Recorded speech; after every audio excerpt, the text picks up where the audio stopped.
And yes, it's nice to pamper yourself and do nice things. All of those things are wonderful. But true self-love is self-acceptance. You know, it's really loving and accepting all of who you are. So all of your good and all of your flaws. You know, because we need to be whole beings. We need to love all of ourselves.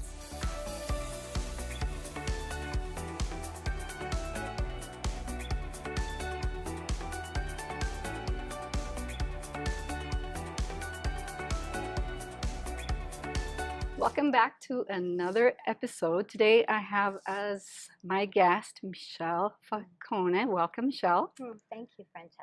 I'm glad you're here and you were able to make it. I'm excited to have you here because you're one of the women after my own heart, because you're very passionate about inspiring, encouraging women, I believe, primarily to live at their fullest potential. So having said that, I'm going to let you fill in the blanks for our audience.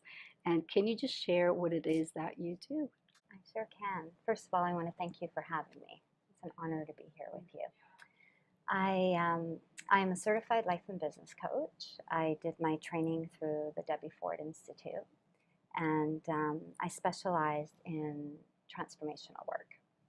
And I also lead international retreats where we create a space for people to really just get in touch with it is that they truly desire in life. So what got you to do this work? My own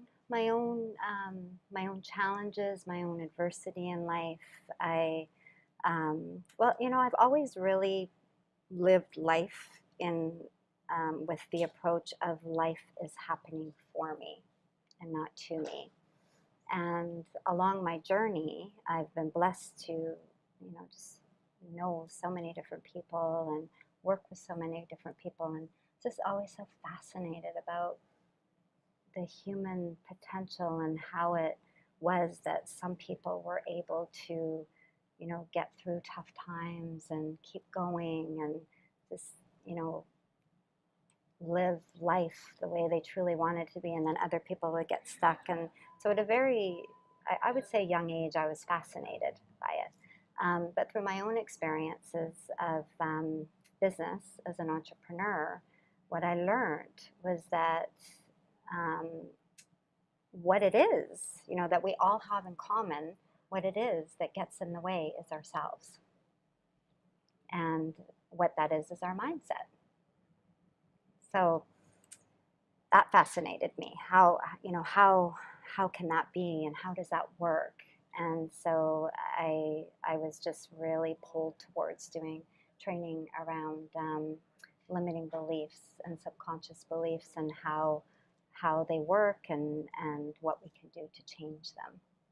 You've had several businesses before, so this is not your first No, rodeo, this right? is my third business. This is your third business. So you were into event planning before? Yes, a children's event company. And was it a restaurant? Yeah, bar and grill. Bar and grill.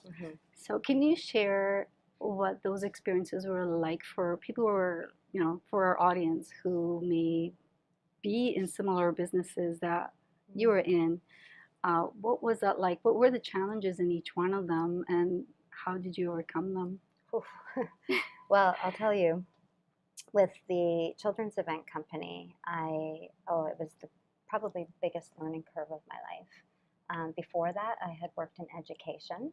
I never had any vision of being an entrepreneur. I knew from a very young age that I wanted to be a teacher. I wanted to teach, and I worked in special ed. I loved what I did. I loved the children. I loved the whole education system. But then when I had my first child, Kara, and this actually came as a surprise to me, towards the end of my maternity leave, I just started feeling like this just isn't right. I don't like the idea of putting her in daycare and going back to work, that whole hustle and bustle in the morning, and not being with her all day and being with other people's kids and not my own child, and it just didn't sit right for me. And like I said earlier, I've always just trusted that intuition and uneasiness that when it happens, it's often a sign that you need to look at another path. So I trusted it and said to my husband at the time, there's just no way I can do this. I can't go back. Can't go back. And I was, willing to go to a one-car family, whatever it meant to make that work. And at the time, he had a friend whose wife was just starting to franchise her Party Perfect business. So I was the second franchisee to buy into it. And it was interesting because her story was very similar. What motivated her to start the business was to stay at home with her child. So it was so new to me, this world. I had never, had any experience in business. And I just went for it because I'm going to say my desire to stay home with my daughter gave me the courage to pursue it. And it changed my whole life, just put me in a total different direction. The first year I was, breaking down, crying, felt so overwhelmed, had no idea what I had gotten myself into. Just so different from education to business and being in a business that I was on the front line, having to deal with things and take responsibility for absolutely everything. But I just kept going and had great support people around me to tell me that this was normal. It was normal to go through this. It was normal to have these failures, and I just kept learning and growing. And yeah, and I ended up having that business for 6 years, and it was really successful. So before you got into that business, did you think of yourself as entrepreneurial, or? That's a good question. I always did things my own way. So I think that was a sign, definitely, that I was entrepreneurial. Yeah, I didn't have a vision of having my own business when I was younger. But yet, whatever I did, I'd put my own spin on it. That is cool. I like the way you thought around that, and you said there were challenges that you have no idea how to deal with some things, and yet it was a franchise. So wasn't that kind of all laid out for you? Well, yes. I mean, there were systems in place, and there was a support system. Yet the day-to-day business with the clients and things going wrong, it was logistically a very challenging business. In the summertime, I'd be servicing sometimes 40 different events in one weekend. And so I had all these party leaders going out to different areas and, vehicles breaking down, power problems with the inflatables, just dealing with all the problems. I saw it as that I was putting out fires all the time. So what was the biggest mindset challenge at the time? The biggest mindset challenge. Or I could change the question or rephrase it and say, how was the mindset then versus when you had the other business with the bar and grill versus now? Well, what I learned through Party Perfect was not to take things personal, right? I really learned that. Just something us women tend to do a lot. Yes. I'm going to say I had to. If I didn't learn that, I wouldn't have been able to continue. I had to separate myself and see that it wasn't personal. But that took learning, right? That took a lot of failures and a lot of mistakes. And then I started to see. And then I also learned from managing all of these employees that we all have our own perspective and our own interpretation of what's happening in a situation. So that was huge learning, right? To understand that we're all bringing our own projection of what we think is going on. So it really helped me to not take on other people's judgments. Yeah, that was huge. That business was really, I'm going to say, it was a gift for me to learn that. And now that you are a coach, a transformational coach, with the training that you've had and the experience that you have now with your clients, how would you advise someone who's getting into a business who may be dealing with that same issue of worrying about what other people are saying or thinking and being judged? Yeah. Oh, I mean, it's always challenging, right? My advice always is trust yourself. Trust yourself, and don't take on other people's judgment. You have no idea where that's coming from, right? Don't make it mean anything about you. It's not about you. It's not about you. Yeah. Now, you were telling me earlier before we actually started the interview about, is it a retreat that you do on the sailboat? Can you share a little bit about, because you said something about a metaphor, and I'm intrigued. So can you just share? Yes. It's Sailboat Coaching International. So this is a company that's owned by Terry, and it's just incredible what he's put together. It's going to be 4 sailboat trips a year all over the world, and what he has done, he's just this creative genius, is he's taken the sailboat and then used the boat as a metaphor to then tie in coaching and experiences. So he's hired me to co-lead on at least 1 or 2, possibly 2 of these trips a year. And there'll be different themes, but the one that we did in the summer, the theme was what's next? What's next? So all of the people that came on board were in this place in their life that they were looking at what's next. It could have been in their career, in their relationship, in their personal life somehow. And we used the boat as just as a metaphor for people to align with themselves. So for example, the compass on the boat was used as an example for our inner compass. We all have an inner compass. We all need to be acknowledging and listening to our inner compass because it guides us, just as on the boat, the compass guides the boat. The directions in life. Directions in life, yes. So the ocean is life? Yes, sort of? The ocean is. Yeah, we're out in this wide open space, endless possibility. How long are the cruise?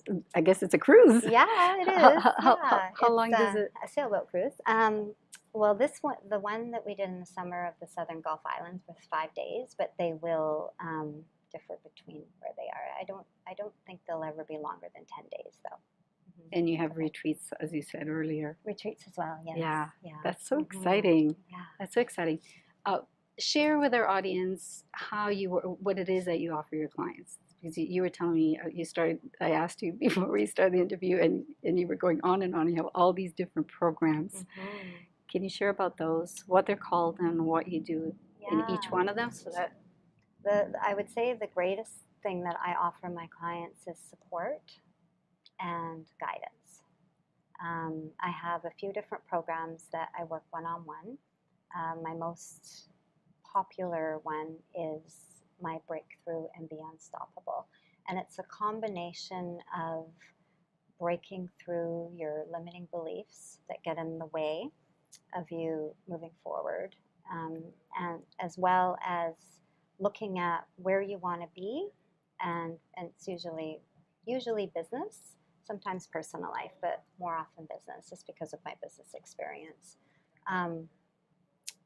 Where you want to be and setting the action steps to get there, and then I support them in taking the action, and of course hold accountability. I have a confession to make. I love confessions. It's a confession. You know what? I did not know, or I did not realize that I had limiting beliefs until someone actually said, that's a limiting belief, when I voiced what it was.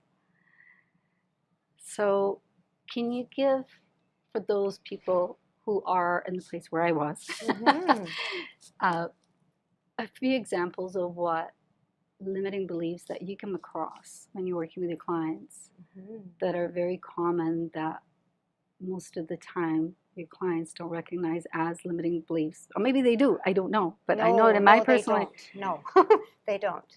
It's really why I believe that we all need support and we all need that person in our life to help us see ourselves of where we're not stepping into our fullness. Because we can't see ourselves. When we walk into a room, we see everyone else. We don't see ourselves. So to have that relationship with the person, which is often a coach, that you have that, just that safeness, that closeness, that trust. It's really a trust that you can be that vulnerable, so that you're able to, really look at that. Like, why is it that I'm not stepping into my full potential? Because we all know what we're capable of. We all know. I believe that when we take the time to just sit and be with ourselves, we know. We have this inner knowing that this is what I'm meant to be doing, or this is what I want to be doing. This is what I desire. However, a lot of us will just stay in this place that we don't. What's holding back? It's fear. It's fear. But behind the fear, so there's two fears that are always holding us stuck, and it's the fear of the unknown or the fear of judgment. For me, in my case, it was always fear of judgment. I was terrified of judgment because when I was very small, I was taught that every time I, shone my light, so to speak, that it was bad. And then I was judged, and sometimes judged harshly. And then that just carried on throughout my life. It was this experience for me that anytime that I did anything too big or too much, then I felt like I was being squashed from, the outside world, certain people saying certain things. So that judgment, that fear was really instilled with me at a young age, and it really drove me into being a people pleaser. I had no idea of this when I was younger. And being a people pleaser actually became my winning formula. It's why I did so well within my businesses, because, I just was so driven to please, please, please, please, please. So it really kept me going. But then what happens is that we reach a stage in our lives that's no longer serving us, because it can actually become a problem and start working against us, that we're, not being healthy. We're not taking care of ourselves. We're just giving too much. So that's a really good example of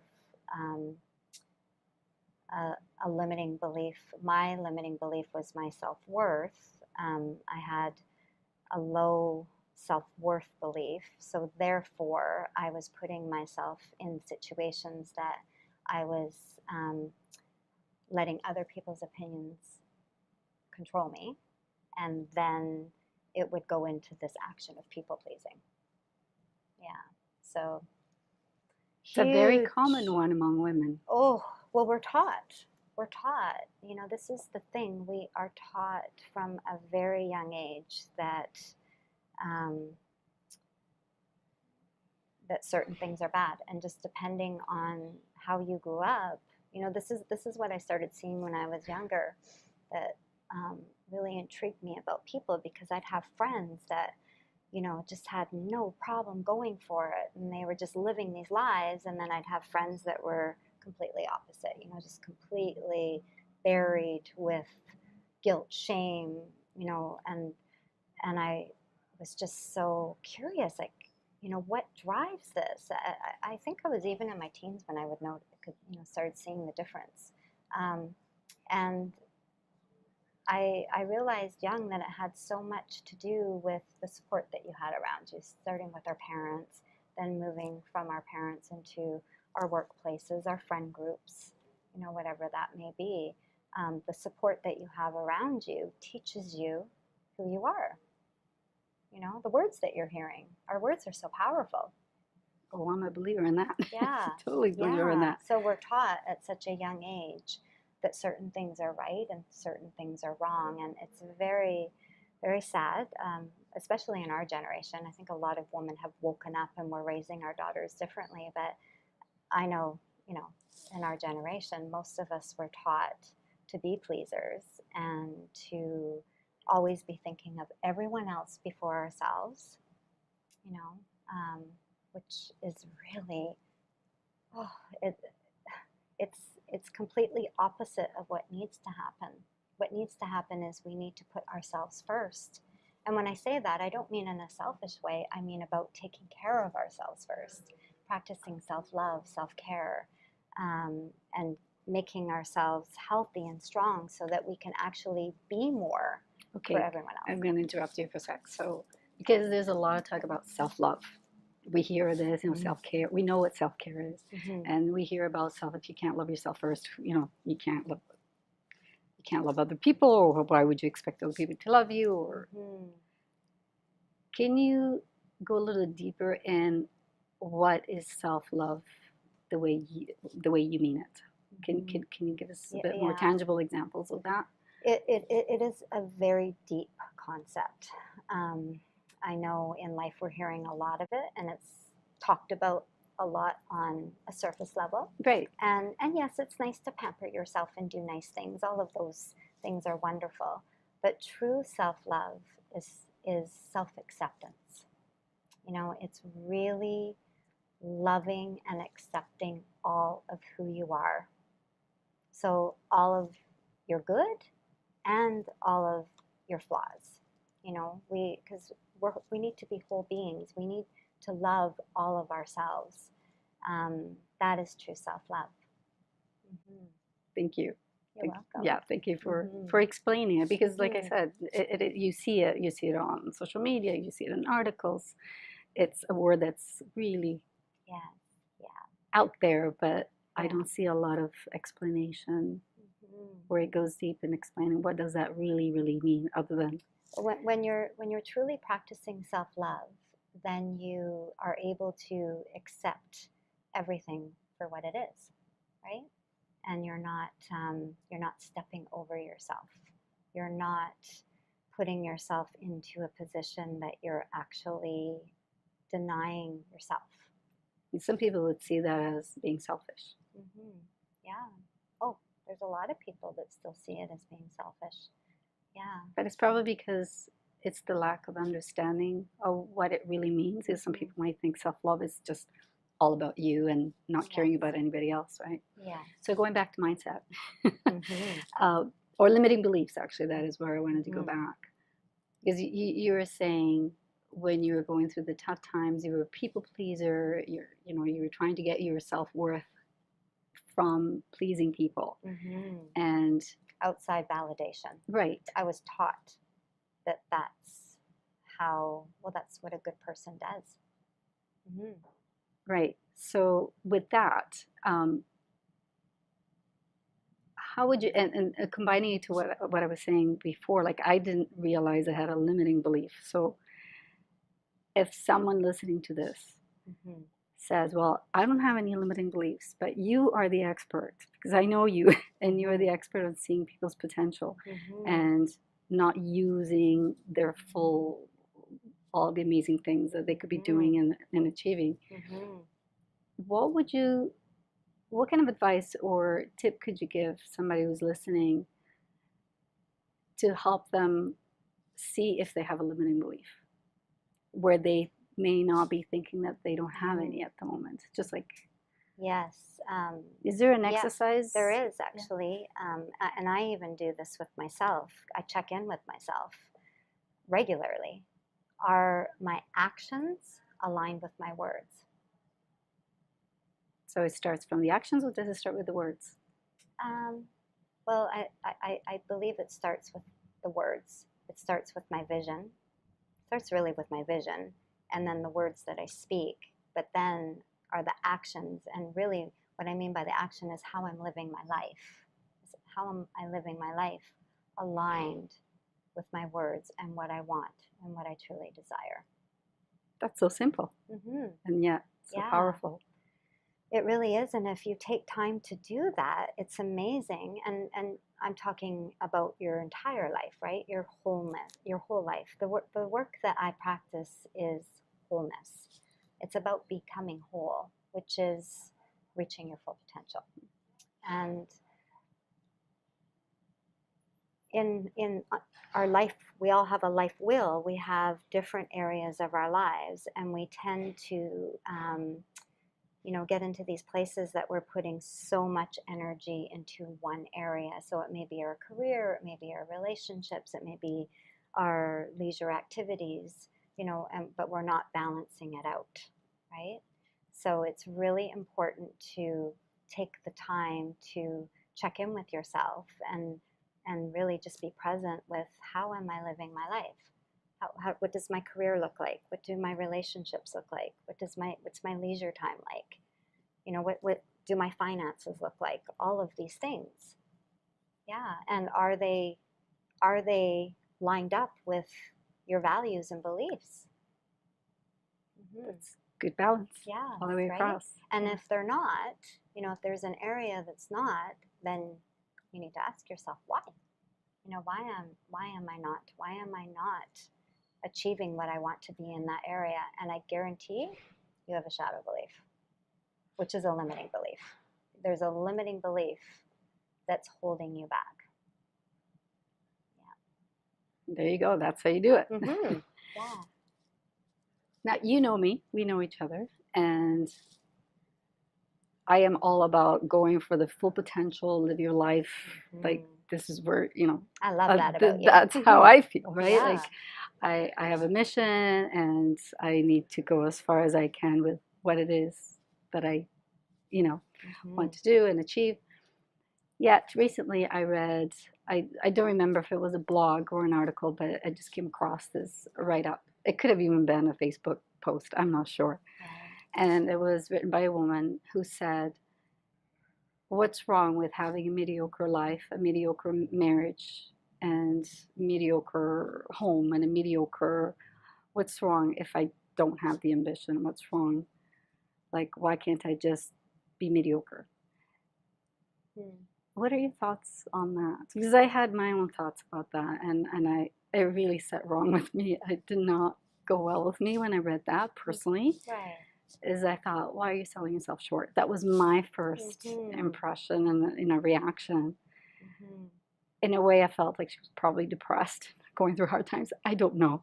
Right. But I'd like to know what your thoughts are on that. Like, yeah. No, thanks.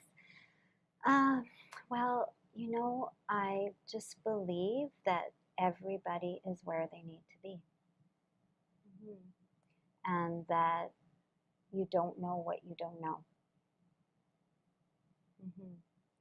So, we all have our life path. We all have an individual life path, and we're all learning and growing at different stages, and we learn in some areas faster than the other, but we're really all in this together. We are. And we all are really fighting our own battle, so to speak, right? So for you, you've been blessed with, just that ability to know that there's more, see that there's more. And being a creative artist, it's really the gift that comes being an artist, that you see so much more. Some people just aren't able to see that. Is there a way to help them? Oh, yes. When they're in that space? Yeah, oh, for sure. I guarantee you take a person that has that mindset and you surround them with people that have your mindset, for even to spend a week with you would open up their mind to different possibilities. So it's the people you surround yourself. So it's what you tell yourself, what you do, and the people you surround yourself with. Definitely. So those are the three main. Yes, you become who you spend your time with. You get influenced. Totally. I so believe in the power of influence. Yeah, because we're always learning and growing, right? We're always learning and growing. So if you're around negative naysayers all the time, the only way you are going to survive is to actually shut yourself off from learning and growing, because it's so painful to be in that energy. That's the only way you survive. You have to actually shut yourself off. So, that there's not a whole lot of learning and growing going on when you've disconnected, right? Yeah. Yeah. Well, thank you for sharing your thoughts on that, because I definitely had mine. Yeah. It's just it's just everybody really is where they're meant to be in their process. But there is ways to help them for sure. Yeah, my heart just cried. It really Yeah. did. Like, why are you selling yourself short? And on one end, Yeah. I understand because, but then you're right. You're right. And I know this. I don't know why, but I just remember the story, Because and you I want thought, more. You I want for more that because I person. like Yeah, you. it drives you. I see the potential in people. Probably not at the same degree as you do, but it hurts. It hurts to see other people not living fully for what they're meant to be. I think as women, well, men do too. I don't want to ever. Do you work with women I do. and men? I do. So I apologize because I Yes. said you worked Yeah. primarily with men, but you work with everyone. I do, and the Sailboat Coaching International is men and women, which is really quite an empowering dynamic. Having both the male female energy on the boat brings something really cool. But what I was going to say about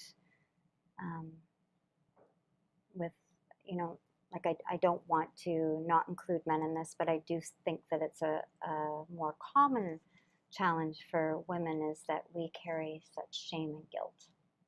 Shame and guilt around just our mistakes or different things that we go through, and that will hold us in a place that we actually don't believe that we deserve more. Why is that? Why are women more like that than men? Again, conditioning. And conditioning is what we've been taught. We've been taught. So from a very young age, you can see when if you're with a group of children, how boys and girls will be treated differently. I think there's less and less of this going on. But if we think back to our generation, I know still today in certain cultures, boys and girls are treated differently. So they're hearing that. Those messages are coming through from a very, very young age, right? And you're being told that it's okay for him, it's not okay for me, this makes me bad, this, maybe you're hearing from your parents that you don't want to be, looked at in a certain way or thought of a certain way. If you dress like that, people are going to think this of you. It's, it's all about that, right? And so all of that conditioning leads to this, really, it's a place of paralyzation. I've been blessed to work with people to see how the hardwiring and conditioning can be so thick that it's actually paralyzing them from living how they want to live their life. You also speak, correct? You're a speaker as well? Yes, I've just actually stepped into that in the last year. I have an incredible mentor, Karen McGregor, that's really been such a support system through that. But yes. And I plan to do a lot more. Good. Mm-hmm. So people who are listening to this or watching this, speaker. Yeah.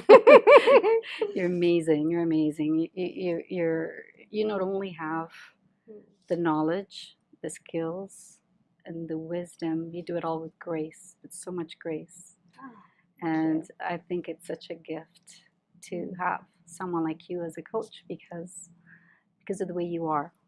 You're very calm and you're very centered, and you even helped me before this interview because of something that's going on, and I think it's just beautiful what you do. I'm going to ask you one question that's probably going to take you off guard. It's really not on topic, but from time to time I'll ask my guests this question is, if you think back when you were a little girl, what did you want to be when you grew up? Well, isn't that a big question? And I've thought about that a lot because I really do believe that that we know under the first 5 years of our life. I think it really takes us to age 10 if we go back and think about all of our experiences, who we were being, how we were expressing ourselves before the age of 10 is really telling who we truly are, our true essence. And yes, I did actually, through, I think it was age 5 or 6, I was wanting to either be a teacher or work with babies. My grandmother used to take me to the hospital, and we would go to the pediatric section and watch all of these beautiful babies being cared for. And I was only like 5 or 6 years old, and I could stay there for hours just watching these babies be cared for. And I used to think, I want to be, you know, one of those people that works with these babies. And then when I started school, I loved my grade 1 teacher, and then I wanted to be a teacher. So from then on, I wanted to be a teacher. The teacher thing came in. However, as I moved into probably grade 3, grade 4, I started becoming very social and really tapping into that part of me. And I would think that I wanted to, you know, have big events. And I started actually bringing people together in my school at a very young age. I was in grade 4, I think, and the school principal just gave me the go-ahead, which was really cool, to choreograph dances and whatnot on stage for the school. And so that piece came in. And I see now where I am in my life, I'm doing all 3. Isn't that beautiful how it works out? Yeah. I'm teaching, yet I'm planning big events, and then the whole baby thing, though I'm not quite sure. I think really that might be around just the pureness and the spirituality piece that I'm really connecting with. I think maybe that's what that might have been, you know. But yes, I am. So it is. It's true. It's true. We know. Yeah. If that's all we have to do is think back to when we were a child, what it was that we were wanting to be, and is really aligned with our true purpose. It is. Mm-hmm. So if our audience wants to get in touch with you and find you, what's your website? My website is michellefalcone.com. Mm-hmm. And you have an Instagram account as well. I do. That's Michelle Falcone as well. Yeah. And Facebook. And Facebook, yeah. Michelle Falcone. All the way across. All the way across. And you have a lot of inspirational quotes that you put up. So do make sure you're following Michelle, because I enjoy seeing your posts. Just so that you know. Thank you. I don't know if you noticed, I do like them too. Yeah, I do notice that, yeah. More so on Instagram than on Facebook, because for some reason I see them on Instagram, but not as often on Facebook, but I do. Right. So well, so thank you for putting those up, because they're inspiring. I've had a few people tell me that they actually look forward to them every day. Yeah. And I don't spend a lot of time looking at who's looking. I actually like to share this. I think it was really, really wise words. I heard somebody speaking about that when you're creating something, just put it out there. Don't spend the time looking back to see how people are receiving it. Just put it out and keep creating more. Yeah. Just keep creating more. Keep doing what you love to do. Because as soon as you step back and start looking to see what people think, or back to that judgment. Yeah, and really, what is that doing? Yeah. That's taking your time, your valuable time that you could be creating more, right? So well done. Wise. Very wise. Mm-hmm. Thank you so much. Yeah, you're welcome. Thank you so much for sharing your story, your a bit of your journey there with your previous business and what you're doing now, which is incredible and phenomenal. And I'm excited to see what else you're going to come up with as far as the retreats and events and your one-on-one programs, because I have a feeling that you probably can come up with more, because you are also so creative. See? Yes. I just know it. I actually have one in the making. There you go. See? I do. It's probably going to be ready by the time this airs. Yeah. So once again, thank you so much for being my guest and for sharing your wisdom. My pleasure. Thank you for having me. Oh, give you a hug. Are you ready to transform your business and experience multifaceted growth?